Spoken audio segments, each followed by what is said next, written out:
Hi పిల్లలు, welcome to Deevena channel. పిల్లలు, ఈరోజు మన రెసిపీ వచ్చేసి ఎర్ర గోధుమ రవ్వతో నూక హల్వా చేసుకుందామమ్మా.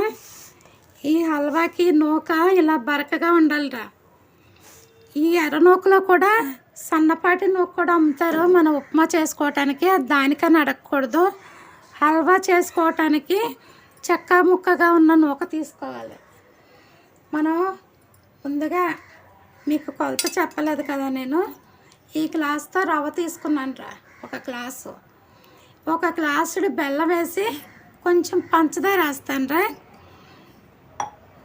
రెండు వంతులు వేసుకుంటే ఎర్రి పుట్ట తీపి అయిపోద్దాం. అంత తెల్లపోతున్నాం కదా. ఇప్పుడు మనం ముందుగా ఏం చేద్దామంటే, ఇది స్టవ్ వెలిగించుకుని మనం జీడిపప్పు అయితే యాడ్ చేసుకుందాం. ముందు జీడిపప్పుని వేపించేసుకుని పక్కన పెట్టుకుందాం. జీడిపప్పు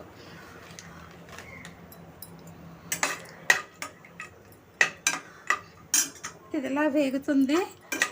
మనం ఈ నూక రవ్వ చెప్పాను కదా, ఇందులో సగం ఈ గ్లాసుడు అంత నెయ్యి వేసుకోవాలి. టీ గ్లాస్ అంత నెయ్యి, అరసాల్డ్ అనమాట. ఆ నెయ్యి వేసుకుంటే మనకి టేస్ట్ బాగా వస్తుంది.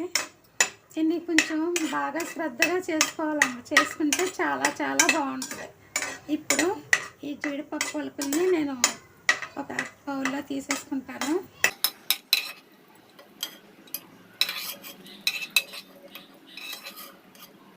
ఇవైతే వేగిపోయినాయిరా.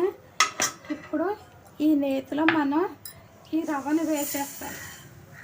ఈ రవ్వను వేసేసి కాసేపు చక్కగాను ఇందులో వేపిందారా. ఇది ఇలా వేపితే చాలా బాగుంటుంది. నూకకి నెయ్యి పట్టి ఒక 5 minutes వేపించి మీకు చూపిస్తాను. చూడండి పిల్లలు, ఇప్పుడైతే మనకి రవ్వ బాగా ఫ్రై అయింది. పొగ కూడా చూడండి బాగా వేగినట్టుగా ఎంత బాగా వస్తుందో. మనం ఇంకొకడైతే వాటర్ పోసేసుకున్నారా. నేను క్వాలిటీ చూపించాను కదా. ఈ గ్లాసు రవ్వకి 3 గ్లాసులు వాటర్. నేను 3 గ్లాసులు కొలిచి ఇందులో పోసుకున్నాను. మీరు కూడా ఇలా పోసుకోండి.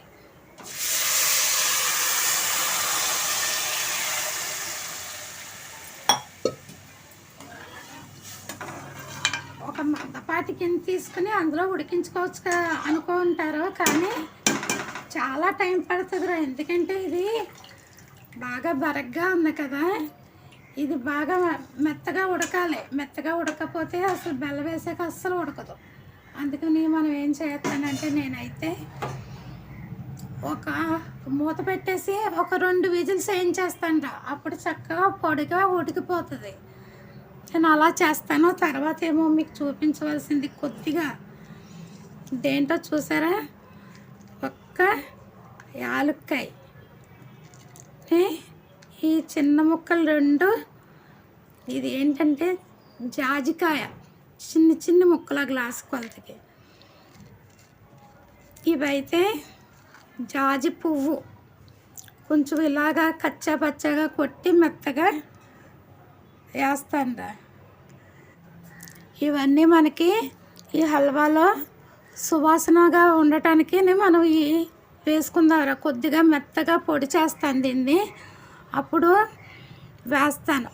పిల్లలు, ఇప్పుడు మనకి 2 విజిల్స్ అయిపోయినాయి. చూసారా, చక్కగా రవ్వ అయితే ఉడికిపోయిందిరా. ఇంతకంటే పేస్ట్ అయిపోయినా కూడా బాగోదు. ఇప్పుడు నేను స్టవ్ వెలిగిస్తాను. ఇందులో కొంచెం ఇంకా వాటర్ ఉంది. ఇప్పుడు ఈ వాటర్ ఇలా ఉండగానే నేను గ్లాస్ రవ్వ తీసుకున్నాను కదా, ఇది కొద్దిగా ఒక అంగుళం లోతు మనకి ఇది ఏంటంటే ఎలుతుగా ఉంది. బెల్లం అంటే కొంచెం పంచదార కూడా వేద్దామని. మరి బెల్లం గ్లాస్ నిండా పోసేసి అది కూడా వేస్తే బాగా ఎరితీపి అయిపోద్దిరా. అందుకని ఈ బెల్లం ఇలాగే వేస్తున్నాను. ఎంతో కాదు, కొంచెమే తక్కువగా. ఇది బెల్లం పొడి. ఇప్పుడు కొంచెం పంచదార వేద్దామమ్మా. ఎంత అలాగంటే మనం ఇందాక ఫుల్గా బెల్లం పోస్తే ఎంత గ్లాస్కి ఎలా ఉంటుందో అంత పంచదార ఇందులో వేసాను నేను. ఇది కూడా ఇందులో వేసేస్తున్నాను. ఈ బెల్లం పాకం మనం నూక ఉడకకుండా వేసామనుకోరే తీపి ఏ వస్తువైనా సరే ఉడకదు. ఇంకా పాకం వచ్చేస్తుంది కానీ ఆ నూక అయితే ఉడకదనమాట. అందుకే మనం ఇలాగా ఉడికించుకోవాలి. ఉడికించుకుని బెల్లం వేస్తే ఈ బెల్లం కూడా పట్టి బాగా ఉడుకుతుంది. ఇప్పుడు ఇందాక ఈ వెలుతు నెయ్యి నేను నూక వేపడానికి జీడిపప్పుకి వేసాను. ఇప్పుడు ఉన్నదంతా పోసేస్తున్నాను. అంత పోతేనే బాగుంటుంది అది. ఇప్పుడు బాగా చక్కగా ఇవన్నీ పట్టి ఉడకాలన్నమాట. మనం అలా ఉడికించుకుందాం. ఇది తర్వాత మనం ఇందాక కొంచెం అన్నీ తీసుకున్నాను కదా సువాసన కోసం, అవి కూడా వేసేస్తున్నానమ్మా. కొద్దిగా అంతా కొంచెమే. ఇప్పుడు టేస్ట్ అయితే చాలా అదిరిపోద్ది మనకి. కానీ ఇంకా టైం ఉంది దీన్ని ఉడకడానికి. చూసారా పిల్లలు ఎంత బాగా ఉడుకుతుందో. అమ్మ జీడిపప్పు కూడా యాడ్ చేసాను. ఇప్పుడు పంచదార, బెల్లం, నెయ్యి వీటితోటి చాలా అందంగా చాలా టేస్ట్ సువాసన బాగా వస్తుందిరా. ఇది ఇప్పుడు ఇలా చూస్తుంటేనే తినేయాలనిపించేస్తుందిరా బాబు, అంత బాగుంది. మీరు ట్రై చేయండి. బాగా దగ్గరికి వచ్చాక చూపిస్తాను. మనకి పర్ఫెక్ట్గా రెడీ అయిపోయిందిరా. ఎంత చక్కగా వచ్చిందంటే చాలా బాగా వచ్చిందిరా. చూడండి ఎంత పొడిపొడలాడితే ఎంత బాగుందో.